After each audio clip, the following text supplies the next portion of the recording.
Hello friends, नमस्कार। Welcome to my channel. बहुत बहुत स्वागत है आप लोगों का हमारे चैनल एजुकेशनल एकेडमी पे। तो चलिए स्टार्ट करते हैं आज का सेशन। ठीक है, क्योंकि कल का सेशन नहीं हो पाया था कुछ प्रॉब्लम की वजह से। ठीक है, कल का सेशन नहीं हो पाया था। तो यहाँ पर देखते हैं। तो यहाँ पर पहला क्वेश्चन है आज का कि नगरीय प्रचारी सभा द्वारा प्रकाशित हिंदी साहित्य का बृहद इतिहास के प्रथम भाग का शीर्षक है। ठीक है, तो प्रथम भाग का शीर्षक क्या है? हिंदी साहित्य का अभूस्थान है। ठीक है, नेक्स्ट क्वेश्चन देख लेते हैं। नेक्स्ट है कि हिंदुस्तानी को सर्वप्रथम हिंदी किस विद्वान ने कहा? ठीक है, हिंदुस्तानी को सर्वप्रथम मतलब कि सबसे पहले हिंदी किसने कहा है, ये यहाँ पर क्या कर रहा है, पूछ रहा है। ठीक है, तो यहाँ पर इसका राइट आंसर क्या हो जाएगा? यहाँ पर जो इसका राइट आंसर है वो क्या हो जाएगा? तो यहाँ पर क्या जॉर्ज ग्रियर्सन है, या फिर गिलक्राइस्ट है, या फिर इसाला खां है, या फिर सदा सुखलाल है। ठीक है, तो यहाँ पर इसका राइट आंसर हो जाएगा ऑप्शन नंबर बी, गिलक्राइस्ट है। ठीक है, नेक्स्ट क्वेश्चन देख लेते हैं। नेक्स्ट क्वेश्चन है कि इनमें से किस ग्रंथ से रास काव्य परंपरा का प्रवर्तन हुआ? ठीक है, कौन सा ग्रंथ ऐसा है जिसमें रास काव्य परंपरा का क्या हुआ था, प्रवर्तन हुआ था? ठीक है, प्रबंध चिंतामणि 1304, कुमार पाल प्रतिबोध 1184, उपदेश रसायन रास 1114। तो यहाँ पर जो इसका राइट आंसर हो जाएगा कुमार पाल प्रतिबोध हो जाएगा, और ये 1184। ठीक है, नेक्स्ट क्वेश्चन देख लेते हैं।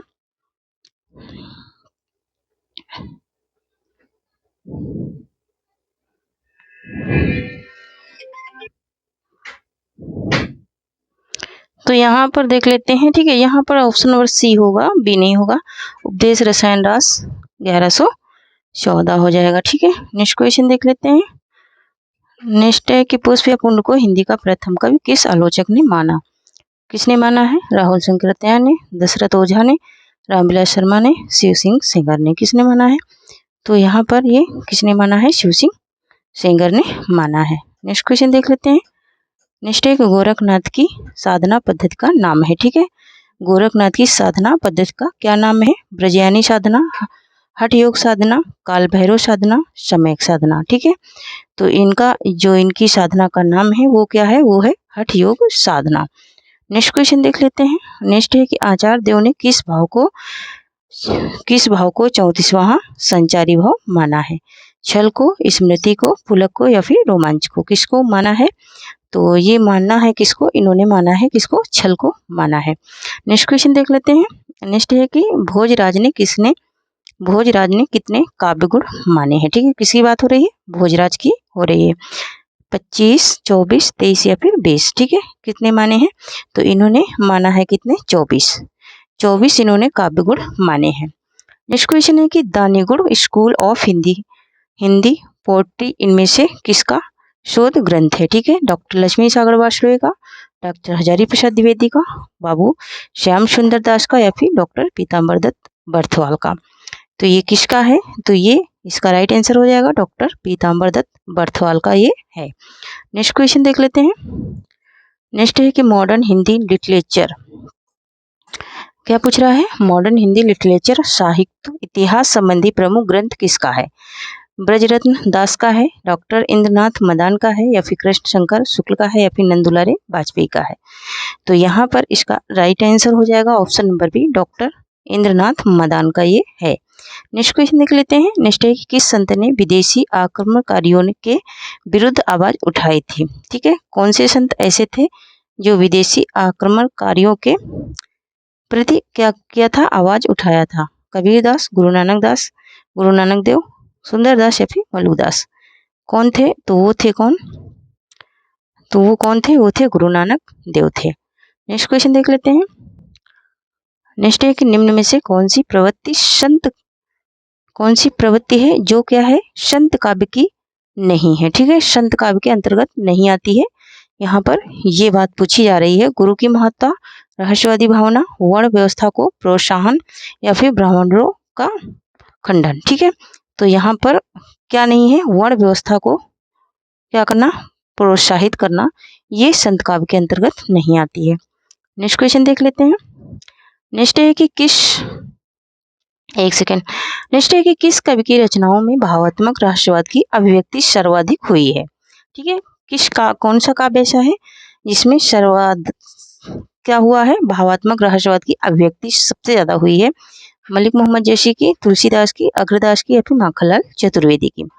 तो यहाँ पर किसमें सबसे ज्यादा हुई है, तो सबसे ज्यादा हुई है मलिक मोहम्मद जैशी के रचनाओं में। नेक्स्ट क्वेश्चन देख लेते हैं। नेक्स्ट है सुंदर कांड रामचरितमानस का कौन सा कांड है। ठीक है, जो सुंदर कांड है ये रामचरितमानस का कौन सा कांड है, चौथा कांड है, पांचवा है, दूसरा है या फिर तीसरा है। ठीक है, तो ये कौन सा कांड है, ये है पांचवा कांड। ठीक है, सुंदर कांड कौन सा कांड है, तो पांचवा कांड है। टोटल इसमें कितने कांड है, तो टोटल इसमें 7 कांड है। कितने कांड है, तो टोटल 7 कांड है। ठीक है, कितने हैं, 7 कांड है, टोटल 7 कांड है। ठीक है, नेक्स्ट क्वेश्चन देख लेते हैं। नेक्स्ट है कि बल्लभाचार्य का वेदांत सूत्र पर लिखा गया, क्या पूछ रहा है, बल्लभाचार्य का वेदांत सूत्र पर लिखा प्रसिद्ध ग्रंथ है पुष्टि मार्ग रहस्य, आड़ुभाष्य, आनंद भाष्य या फिर सृष्टि हास्य। ठीक है, तो यहाँ पर इसका जो राइट आंसर है वो क्या हो जाएगा, आड़ुभाष्य। आड़ुभाष्य जो है वो इनका वेदांत सूत्र पर लिखा गया ग्रंथ है। नेक्स्ट क्वेश्चन देख लेते हैं। नेक्स्ट एक निम्नलिखित पंक्ति किस रचनाकार की है। ठीक है, क्या लिखा है, अभिधा उत्तम काव्य है, मध्य लक्षणालीन, अधम व्यंजना, रस विरस, उल्टी करत, नवीन। ठीक है, ये किसकी पंक्तियां हैं, चिंतामणि की हैं, पद्माकर की हैं, केशवदास की या फिर देव की हैं। तो यहाँ पर ये किसकी पंक्तियां हैं ये पूछा जा रहा है, तो ये है किसकी, देव की। किसकी पंक्तियां हैं, ये देव की पंक्तियां हैं। नेक्स्ट क्वेश्चन देख लेते हैं। नेक्स्ट है कि रीतिकाल की विशेषताओं के संदर्भ में निम्नलिखित में से एक विशेषता गलत है, उस विशेषता का चयन करें। है ना, ये जो विशेषताएं कुछ दी हैं, ठीक है, थोड़ा सा स्क्रॉल कर लेते हैं, मतलब कि थोड़ा सा छोटा करना पड़ेगा तभी ये क्वेश्चन दिखेगा पूरा, क्योंकि ये क्वेश्चन थोड़ा सा बड़ा है। ठीक है, तो यहाँ पर देख लेते हैं। रीतिकाल में अलंकार की प्रधानता है, क्या है अलंकार की प्रधानता, हाँ ये तो बिल्कुल सही है, अलंकार की प्रधानता है। रीतिकाल का जो प्रमुख भाषा है वो ब्रज भाषा है, ये बात भी बिल्कुल सही है। रीतिकाल में प्रकृति का अवलंबन रूप में वर्णन हुआ है। देखते हैं, रीतिकाल में लक्षण ग्रंथों की प्रमुखता है ना, तो लक्षण ग्रंथों की प्रमुखता है, लेकिन यहाँ पर रीतिकाल में प्रकृति का अवलंबन रूप में वर्णन नहीं किया गया है। ठीक है, क्योंकि अवलंबन रूप में वर्णन नहीं किया गया है, यहाँ पर सबसे ज्यादा लक्षण ग्रंथ और ग्रंथ लिखे गए हैं। ठीक है, यहाँ पर देखेंगे, नेक्स्ट क्वेश्चन देख लेंगे। नेक्स्ट है हमारा कि निम्नलिखित में से कौन सी बोली, ठीक है, क्या पूछ रहा है, इनमें से कौन सी बोली बिहारी हिंदी वर्ग में नहीं आती है। ठीक है, नहीं की बात हो रही है, नहीं वाले क्वेश्चन सबसे ज्यादा पूछे जाते हैं, भोजपुरी, मैथिली, छत्तीसगढ़ी या फिर मगही। ठीक है, तो यहाँ पर जो इसके अंतर्गत नहीं आती है, किसके अंतर्गत, बिहारी हिंदी के। तो बिहारी हिंदी के अंतर्गत कौन नहीं आती है, छत्तीसगढ़ी। छत्तीसगढ़ी किसके अंतर्गत आती है, पूर्वी हिंदी के अंतर्गत आती है। नेक्स्ट क्वेश्चन देख लेते हैं। नेक्स्ट है संविधान के किस अनुच्छेद में देवनागरी लिपि में लिखित हिंदी को संघ की राजभाषा घोषित किया गया है ना, देवनागरी लिपि में लिखा गया है और हिंदी की संघ भाषा घोषित किया गया है 347 में, 348 में, 343 में, 345 में। तो ये किसमें, ये तो सबको ही पता होगा, 343 में, किसमें, 343 में। नेक्स्ट क्वेश्चन देख लेते हैं। नेक्स्ट क्वेश्चन है कि लक्ष्मीदासिनी निम्नलिखित में से किस उपन्यास की पात्रा है। ठीक है, किस उपन्यास की पात्र है, महिला आंचल की, परती परिकथा की, जुलूस की या फिर कितने चौराहे की। तो ये किस उपन्यास की पात्र है ये पूछा जा रहा है, तो ये किसकी पात्र है, महिला आंचल की। महिला आंचल की ये क्या है, पात्रा है। नेक्स्ट क्वेश्चन देख लेते हैं। नेक्स्ट क्वेश्चन निम्नलिखित में से कौन एक मनोविश्लेषणवादी कहानीकार नहीं है। ठीक है, देखो फिर से नहीं वाला क्वेश्चन आया। ठीक है, क्योंकि नहीं वाले क्वेश्चन 99% पूछे जाते हैं। ठीक है, तो 99% जो हमारे नहीं वाले रहते हैं वही पूछे जाते हैं। तो यहाँ पर देखिए, जैनेन्द्र कुमार, इलाचंद जोशी, यशपाल या फिर यज्ञ, कौन ऐसे रचनाकार हैं, कहानीकार हैं जो मनोविश्लेषणवादी नहीं है, ये बात यहाँ पर पूछी जा रही है। तो कौन नहीं है, यशपाल नहीं है। ठीक है, यशपाल मनोविश्लेषणवादी नहीं है। नेक्स्ट क्वेश्चन देख लेते हैं। नेक्स्ट है कि एक और द्रोणाचार्य किसका नाटक है। ठीक है, एक और द्रोणाचार्य किसका नाटक है, सर्वेश्वर दर्शक सेना का, शंकर शेष का, सुरेंद्र वर्मा शर्मा का या फिर स्वदेश दीपक का। तो एक और द्रोणाचार्य जो नाटक है इसकी बात हो रही है, तो ये शंकर शेष का नाटक है। नेक्स्ट क्वेश्चन देख लेते हैं। नेक्स्ट है कि कविता सर्वोत्तम कविता सर्वोत्तम शब्दों का सर्वोत्तम क्रम विधान है, यह किस पाश्चात्य आलोचक का मत है? ठीक है, एडिशन का, कालरिज का, वुडवर्थ का या फिर मैथ्यू अर्नाल्ड का। ठीक है, ये किसका मत है, ये बात यहाँ पर पूछी जा रही है। तो ये कालरिज का मत है। ठीक है, कालरिज ने बताया है। नेक्स्ट क्वेश्चन देख लेते हैं। नेक्स्ट है प्रैक्टिकल क्रिटिसिज्म 1929 किसकी रचना है? ठीक है, आई.ए. रिचर्ड्स की, जॉन को रैनसम की या फिर टी.एस. एलियट की या फिर क्रोचे की।